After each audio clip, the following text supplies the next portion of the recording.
Hello, welcome to our channel. Sunday is definitely a fun day. అందరూ ఈ fun కోసం ఎదురు చూస్తుంటారని నాకు తెలుసు. ఎంతసేపు మనం తిట్టడమేనా అండి? మనం కూడా కొంతమందిని పొగడాలి. నాకు ఈ ఐడియా ఒక చాలా పెద్ద వ్యక్తి ఇచ్చాడు. ప్రదీప్, నువ్వు 3 శాలువాలు కొనుక్కొని రెడీగా ఉండు అని చెప్పేసి. సో సండే ఈజ్ ఏ శాలువాల ఫన్ డే. సో 3 శాలువాలు ఎవరికన్నా అంటే తొందర ఎందుకు, నిదానంగా మాట్లాడుకుంటూ వెళ్దాం. ఇప్పుడు మనం అధికారంలో ఉన్నప్పుడు అందరి చూపులు మన వైపు ఉంటాయి, అందరి వేళ్ళు మన వైపు చూపిస్తూ ఉంటాయి. మీరేం చేస్తున్నారు, మీరు ప్రజలకు ఇది చేస్తా అన్నారు, ఇది చేస్తున్నారా లేదా, మీరు చేసే విధానం బాగలేదు, మీరు చేసే విధానం బాగుంది, మీ దగ్గర నుంచి ఇది ఎక్స్పెక్ట్ చేస్తున్నారు, మీరు ఇది చెయ్యాలి, మీరు ఇది చేస్తేనే మంచిది అని చెప్పేసి అందరూ ఆశలు పెట్టుకుంటారు, వాళ్ళకు మంచి జరగాలని కోరుకుంటారు. అదే ప్రజాస్వామ్యం, అదే పరిపాలన. సో ప్రతిపక్షంలోనో అపోజిషన్లోనో ఉన్నప్పుడు మనం ఏది మాట్లాడినా చెల్లుబాటు అవుతుంది. ఎందుకంటే ప్రజలు మన దగ్గర నుంచి ఏం ఎక్స్పెక్ట్ చేయరు. మనం అబద్ధాలు చెప్పినా, లేకపోతే మోసాలు చేసినా, లేకపోతే విపరీతంగా బురద జల్లినా ప్రజలు అందులో నిజమైన వాటిని తీసుకుంటారు. అబద్ధాలు అని కరాఖండిగా తెలిసినప్పుడు పక్కన పెడతారు. అంతే తప్ప మన మీద ఫోకస్ ఎక్కువ ఉండదు. అంటే ఫోకస్ ఎక్కువ ఉండదు ఇన్ ద సెన్స్ మనమేం మార్చేవాళ్ళం కాదు, తీర్చేవాళ్ళం కాదు. మనం పోరాటాలు చేస్తాం, మనము ప్రజల తరపున పోరాడుతూ ఉంటాం. సో ప్రజలకు మ్యాక్సిమం అది ప్లస్ అవుతుందే కానీ మనం ఏదైతే చెప్పే మాటలు మైనస్ కాదు. మనము గత 3 ఏళ్లలో కూడా, అంటే నేను 3 ఏళ్ళని ఎందుకంటున్నా అంటే 2021లో యూట్యూబ్ స్టార్ట్ చేశాను, 2024లో మనం అధికారం కోల్పోయాం. ఆ 3 ఏళ్లలో కూడా మనము ఎంతవరకు చెప్పాలో అంతవరకే చెప్పాను తప్పితే అబద్ధాలు, అసత్యాలు మనం చెప్పలేదు. థ్యాంక్స్ టు జగన్మోహన్ రెడ్డి గారు మనకు ఆ అవసరం రాలేదు. చెప్పిందే చేస్తాం, చేసేదే చెబుతాం. మ్యాక్సిమం 90 to 95% జగన్మోహన్ రెడ్డి గారు చెప్పినవన్నీ కూడా చేశారు. 100% ఎవరూ చేయలేరు, అది ఇంపాసిబుల్. ఎందుకంటే ఒక్కొక్కసారి మనం అనుకున్నది జరగకపోవచ్చు. ఇప్పుడు 2 ఏళ్ళు కోవిడ్ వచ్చి మనం ఇబ్బందులు పడ్డాం, కానీ తెలుగుదేశం వాళ్ళు, అసలు జనసేన వాళ్ళు కోవిడ్ అనేది లేదన్నట్లు ఫీల్ అవుతారు. ఇప్పుడు పెట్రోల్ కొరత వస్తేనే ఎంతగా అబ్బబ్బబ్బబ్బబ్బా ఎంతగా డ్రామాలు ఆడతారంటే అసలు మొత్తం పెట్రోలు కొరత ఇంతగా వస్తున్నా అధిగమించి చేస్తున్నాం అది ఇది అన్నట్లు మాట్లాడుతున్నారు. ప్రజలందరూ ఇబ్బందులు పడుతున్నారు, అది మనం చూస్తున్నాం. కోవిడ్ 2 ఏళ్ళు కంప్లీట్గా పరిపాలన అన్నది జరగకోకుండా చేసింది. అయినా కానీ మొక్కవోని ధైర్యంతో జగన్మోహన్ రెడ్డి గారు చెప్పిన వాటిలో 95% అమలు చేశారు. సో ఇప్పుడు ఇదంతా నేను ఎందుకు చెప్పుకుంటూ వస్తున్నానంటే ఆ 3 శాలువాలు అన్నది ఇప్పుడు మనం ఎవరికి ఇవ్వబోతున్నాం అన్నది ఇక్కడ చర్చ. 3వది పెద్ద ట్విస్ట్ ఉంది, 3వది మీ ఛాయిస్కే వదిలేస్తున్నా. సో ఫస్ట్ మన ఆస్థాన బొగడాగాడు, వాడిని పరిచయం చేద్దాం. మొదటి శాలువా మాత్రం వాడి కోసం నేను ఎప్పుడూ సదా సిద్ధంగా పెట్టుంటాను. వాడు నా ఫ్రెండ్ అబ్బా, నా ఫ్రెండు. వాడి పేరే ఎల్ముండల సాంబిగాడు. సో వీడు ప్రతిపక్షంలో ఉన్నప్పుడు ఏదో మాట్లాడాడు, ఏదేదో చెప్పాడు. అసలు ఒక మంత్రి గారు పోయి మోకాళ్ళ మీద కూర్చున్నారు అని చెప్పేసి, లేకపోతే డోర్ డెలివరీ చేశారని చెప్పేసి, డాక్టర్ సుధాకర్ని కట్టేశారు, చొక్కా ఇప్పారని చెప్పేసి ఏవేవో వాగారు. అంతవరకు ఆ పులిసిపోయిన పకోడీ ప్యానల్లో అంతా వాళ్ళ బ్యాచ్ వాళ్ళే ఉండేవాళ్ళు. ఏది 2019 వరకు. చిచి ఇలా అయితే వర్కౌట్ కాదు, దళితులంతా కూడా జగన్మోహన్ రెడ్డి గారికి సపోర్ట్ చేశారు అని చెప్పేసి ఏం చేశారు, మొత్తం దళితులను తీసుకొచ్చి కూర్చోబెట్టారు. వాళ్ళ చేత చెప్పకూడదని చెప్పించారు. ఒక జడా శ్రవణ్ కుమార్, ఒక కొలికపూడి శ్రీనివాసరావు, ఒక బాలకోటయ్య, ఒక ఏదో సేనాని పెట్టుకున్నాడు కదా అతను, లేకపోతే ఇట్లా జడ్జి రామకృష్ణ, ఇట్లా ఇంకా మొత్తం దళితుల్నే పెట్టేసి రన్ చేశారు షో. అందులో అందరికీ తర్వాత అధికారం వచ్చిన తర్వాత ఇప్పుడు కొలికపూడి శ్రీనివాసరావు పరిస్థితి ఎట్టుందో మనకు తెలుసు. జడా శ్రవణ్ కుమార్ ఆపోజిట్ అయినాడు. ఇంకా సేనాని పెట్టుకున్నాడు, వాడు ఎక్కడున్నాడో ఏం చేస్తాడో ఎవరికి తెలియదు. బాలకోటే పరిస్థితి అగమ్య గోచరంగా ఉంది. జడ్జి రామకృష్ణ ఇప్పుడు కూడా నువ్వు వచ్చి మాట్లాడితే మాట్లాడు, జగన్ తిడుతూ లేకపోతే నీకేం లేదని జడ్జి రామకృష్ణ పక్కన పెట్టారు. ఇప్పుడు పదవులన్నీ వాళ్ళ సామాజిక వర్గం వాళ్ళకి ఇచ్చుకున్నారు. సో ఇప్పుడు కమింగ్ టు ద పాయింట్, మన ఎల్ముండల సాంబిగాడు ఇప్పటికీ కూడా అదే కలగంటున్నాడు. ఇంతకుముందు మేము ప్రతిపక్షంలో ఉన్నప్పుడు మేము ఏం చేసినా చెల్లుబాటు అవుతుంది, ఇప్పుడు మేము అధికారంలోకి వచ్చినాము అయినా కానీ జగన్మోహన్ రెడ్డి గారిని విమర్శ చేస్తాము, జగన్మోహన్ రెడ్డి గారినే తిడుతూ ఉంటాము, జగన్మోహన్ రెడ్డి గారి పైన ఇంకా అన్ని బాణాలు ఎక్కువ పెడుతూ ఉంటాము, ప్రజలు నమ్ముతారు అనుకున్నారు. సో ఫస్ట్ సెలవు వాడికి ఎందుకు కప్పుతానంటే, అధికారం వచ్చిన వెంటనే మాకు నెక్స్ట్ అధికారం వచ్చిన వెంటనే ఒరే నాయన నువ్వు మాకు హెల్ప్ చేస్తున్నావురా, నువ్వు చాలా దిగ్గజ విశ్లేషకుడురా, మా పార్టీ అధికారంలోకి రావడానికి నీ కృషి ఎనలేనిది, నువ్వు అధికార ప్రతినిధివిరా మాకు అని చెప్పి వానికి ఒక శాలువా కప్పుతాబ్బా. మీరు ఒప్పుకుంటారా లేదా? ఇప్పుడు అన్న సండే ఫండే మా బొగడగాడు ఏదైనా చెప్తే ఒకటి వినిపించన్నా అంటే ఉంది, అది కూడా ఉంది, చూపిస్తా, ఒకసారి వినండి. మనం ఇంటికి వెళ్తే అమ్మని చూస్తేనో, నాన్నని చూస్తేనో, పిల్లల్ని చూస్తేనో, లేదా స్నేహితులను చూస్తేనో ఒక ఆనందం కలుగుతుంది, ఒక అద్భుతమైన శక్తి వస్తుంది.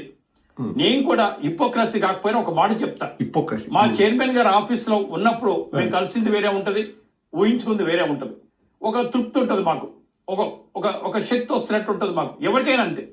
మరి ఇలాంటి పరిస్థితుల్లో ఇది జీవన విధానం మాకు. వాడు ఏం మాట్లాడతాడో, ఎందుకు మాట్లాడతాడో వాడికే అర్థం కాదు. సో మనం ఇంటికి పోయినప్పుడు మన ఫ్యామిలీ మెంబర్స్ని చూసినా, మన ఫ్రెండ్స్ని చూసినా, మన బంధువులు చూసినా ఒక అద్వితీయమైన శక్తి వస్తుందంట. ఓకే, కానీ అటువంటిదే మేము ఆఫీస్లో మా ఓనర్ను చూస్తే వస్తుంది అంటాడు. హిపోక్రసీ అనుకోకండి, నిజంగానే మాకు శక్తి వస్తుంది అంటాడు. ఓకే, వస్తే పోయి వాటేసుకో. ఇంకా అందులో మీకు బాగా అలవాటు కదా, పోయి వాటేసుకో. మీ ఓనర్ని మేము అడిగినామా? ఇప్పుడు నా పాయింట్ అది కాదండి, వాళ్ళ ఓనర్ను చూస్తేనే అద్వితీయమైన శక్తి వస్తుంది కదా.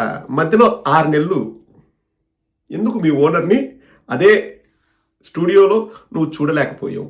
ఎందుకు నిన్ను ఉద్యోగం నుంచి పీకేశారు? ఎందుకు? తరువాత నువ్వు ఎలా మళ్ళీ ఉద్యోగం పొందగలిగావు? ఈ వాటేసుకోవడంలో ఏమైనా పొరపాటు జరిగిందా అన్నది నా ప్రశ్న.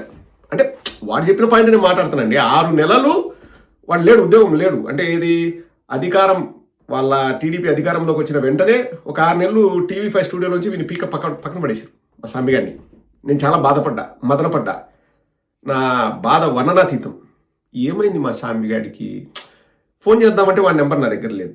మేము ఫ్రెండ్స్మే, కానీ మా దగ్గర ఫోన్ నెంబర్లు మేము మాట్లాడుకునే ఫ్రెండ్స్ కాదు, మా ఫ్రెండ్షిప్ డిఫరెంట్. వాడి శ్రేయోభిలాషణ నేను. ఈ బొగడగానికి ఎందుకు ఉద్యోగం పోయింది అని చెప్పేసి నేను చాలా బాధపడినా. నా ప్రశ్న ఏంటంటే, సాంబిగా నువ్వు ఆ 6 నెలలు ఉద్యోగం లేని టైంలో మీ బాస్ నువ్వు చూడలేదు కదా, ఒక అద్వితీయమైన శక్తి నువ్వు కోల్పోయావా 6 నెలలు? ఏమో నాకు తెలియదు.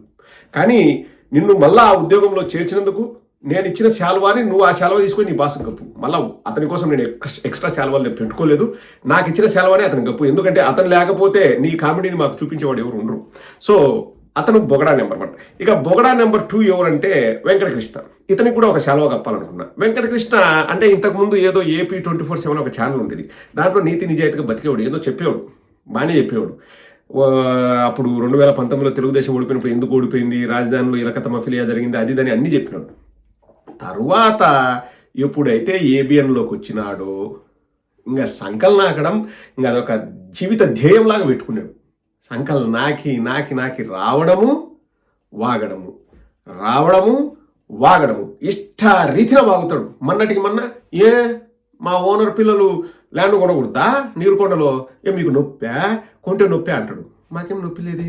కానీ కింద ఒక కామెంట్ సెక్షన్లో ఒక సోదరుడు పెట్టాడు, నేనే చూసా, అన్న లాటరీ ఎత్తితే 4 ప్లాట్లు వరుసగా ఎట్లొస్తాయన్నా వాళ్ళకు అన్నాడు. మరి పాయింటా కాదండి? ఇప్పుడు లాటరీ ఎత్తినప్పుడు ఒక ప్లాట్ ఈడ, ఒక ప్లాట్ ఆడ, ఒక ప్లాట్ అంటే అక్కడ రాజధాని రైతులకి వాళ్ళు అడిగిన చోట ప్లాట్లు ఇవ్వట్లే, ఎక్కడైనా వస్తున్నా మీరు తీసుకోవాల్సిందే, లాటరీ ఎత్తినా మాకేం సంబంధం లేదని చెప్తున్నారంట.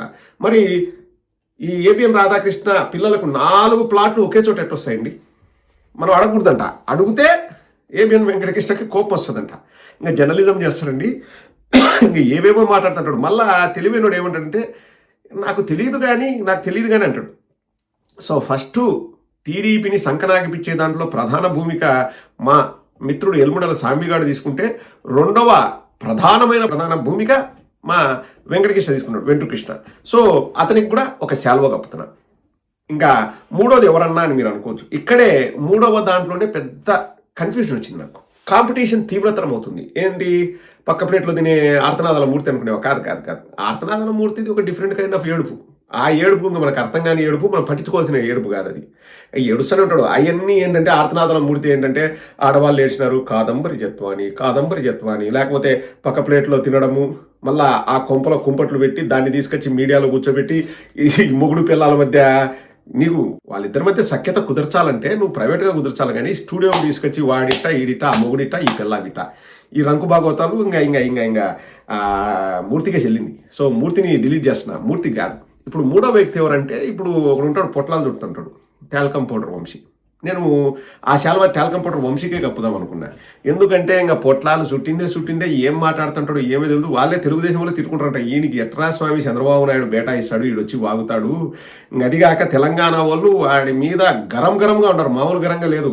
దొరుకుతే పొట్టు కొడతాంరా నిన్ను అంటున్నారు. తెలంగాణ వాళ్ళు అక్కడ అధికారం మారిన వెంటనే ఆ వంశీని ఏదో ఇంకా వాళ్ళ ప్లాన్స్ వాళ్ళు వేసుకున్నారు, వాళ్ళు ఏదో చేయాలనుకున్నారు, అది మనకు సంబంధం లేదు. ఇంతవరకు బాగానే ఉంది. ఆ శాలువా నేను వంశీకి కప్పాలనుకున్నాను, కానీ ఇప్పుడు రయ్యమంటూ దూసుకొచ్చింది మా మహా న్యూస్ లక్ష్మి. ఇంతకుముందు మహాలక్ష్మి అనేవాళ్ళము, ఇప్పుడు ఎస్ లక్ష్మి అని వచ్చేసింది. మగధ లక్ష్మి ఇప్పుడు రేసులోకి దూసుకొచ్చింది. వాము, ఆమె టైప్లో జర్నలిజం ఎవరు చేయలేరండి. బండి భగీరథ కేసుని మగజాతికి అంటించి, మగజాతికి మొత్తం నేనున్నాను, నేను కాపు కాస్తాను, నేను కొమ్ము కాస్తాను, నేను నడుం బిగిస్తాను అని చెప్పేసి రేసులోకి ఎక్కడి నుంచి వచ్చిందో కానీ సుర్ర్ అని వచ్చేసింది. నేను ఆమెను ఇంకా ఏమీ అనలేను, ఎందుకంటే ఆ ఓవర్ డోస్ తట్టుకోవడం మన వల్ల కాదు. 29 నిమిషాలు నేను చూసినప్పటి నుంచి నాకు చలి జ్వరం వచ్చినట్లయింది. వామ్మో, ఇది జర్నలిజమా అని. ఆమెను కూడా నేను రిక్వెస్ట్ చేసేది ఏంటంటే, ఆమె కూడా తెలుగుదేశం తరపున, ఎందుకంటే సంక్రాంతి కమ్మవారి పండగ అని చెప్పి అప్పుడు 4 నెలల క్రితం సంచలనం సృష్టించింది. ఇప్పుడు అంతకు 10 సంచలనం సృష్టించింది. వాళ్ళు సంచలనాల కోసమే వాళ్ళు బతుకుతుంటారు. ఎందుకంటే సంచలనం డబుల్ లక్ష్మి అంటే సంచలనాలకే సంచలనం లక్ష్మి అని. ఏమో ఇప్పుడే తట్టింది, నాకు అంత ఇంతకుముందు ఐడియా లేదు. సో సంచలనాలకే సంచలనాల లక్ష్మి ఇప్పుడు పోటీలోకి దూసుకొచ్చింది. 3వ శాలువా టాల్కమ్ పౌడర్ కప్పాలన్నా, లక్ష్మికి కప్పాలన్నా, ఇంకా మీరే నిర్ణయం తీసుకోండి. మీరు ఎవరికి కప్పమంటే వాళ్ళకి కప్పుతా. కానీ లక్ష్మిని కూడా నేను ఎంకరేజ్ చేసేది ఏంటంటే, మీరు కూడా లక్ష్మి గారు, మీరు కూడా ఫుల్ చంద్రబాబు నాయుడుకు జాకీలు పెట్టండి, బాకాలు వదండి. ఏం లక్ష్మి, వాళ్ళందరూ చెప్పేటప్పుడు మన మగధ న్యూస్ ఛానల్ పైకి లేయాలా అంటే నువ్వు మగవారికి నువ్వు సహాయం చేస్తే సరిపోదు, చంద్రబాబు నాయుడుకు జాకీలు పెట్టాలా, బాకాలు వదలా. నువ్వు అలా చేస్తేనే మా వైఎస్ఆర్ కాంగ్రెస్ పార్టీకి నువ్వు కూడా మేలు చేసిన దానివి అవుతావు. సో అదే అండి, ఈ ముగ్గురిలో కాదు, ఈ నలుగురిలో 3 శాలువాలు కప్పాల. ఫస్ట్ది సాంబిగాడికి నేను పార్షాలిటీ ఎక్కువ, వాడు నా స్నేహితుడు, నాది స్వార్థమే, మనిషి అన్నాక స్వార్థం ఉండాలా, వాడికి గొప్పత. రెండోది వెంకటకృష్ణ డిసైడెడ్. ఎందుకంటే వెంకటకృష్ణ చాలా ఏదో నేను న్యూట్రల్ జర్నలిస్ట్ని, నికార్సైన జర్నలిజం చేస్తాను అనుకుంటాడు, కానీ వాళ్ళు చేసే డ్యామేజు తెలుగుదేశానికి అంత ఇంత కాదు. వెంకటకృష్ణ కూడా కన్ఫర్మ్. ఇంకా 3వ దాంట్లో ఇప్పుడు తీవ్ర పోటీ ఎదుర్కొంటున్నాం. టాల్కమ్ పౌడరా లేకపోతే సంచలనానికే సంచలనం లక్ష్మియా, సంక్రాంతి లక్ష్మి, ఎవరికి ఓటేయాలి? 3వది చాయిస్ ఈజ్ యువర్స్. కానీ నా దగ్గర 3 శాలువాలు ఉన్నాయి. ఇంకా వాళ్ళిద్దరు కట్ చేసుకొని వేసుకుంటారా, ఒక శాలువాలోనే సగం అనేది వాళ్ళ ఇష్టం. కానీ చెప్పడం కష్టం. నేను కొంచెం లక్ష్మికే ఓటేద్దాం అనుకున్నా, ఎందుకంటే లక్ష్మి ఈ మధ్య దూసుకొస్తుంది. టాల్కమ్ పౌడర్ కూడా పొట్లాలు చుట్టుకుంటా అక్కడే ఆగిపోయాడు. బట్ చాయిస్ మీదే, మీరు ఎవరికంటే వాళ్ళకే ఇస్తే శాలువా. ఇంకొక వీడియో చేస్తా కావాలంటే. I will see you in my next video. Have a nice day.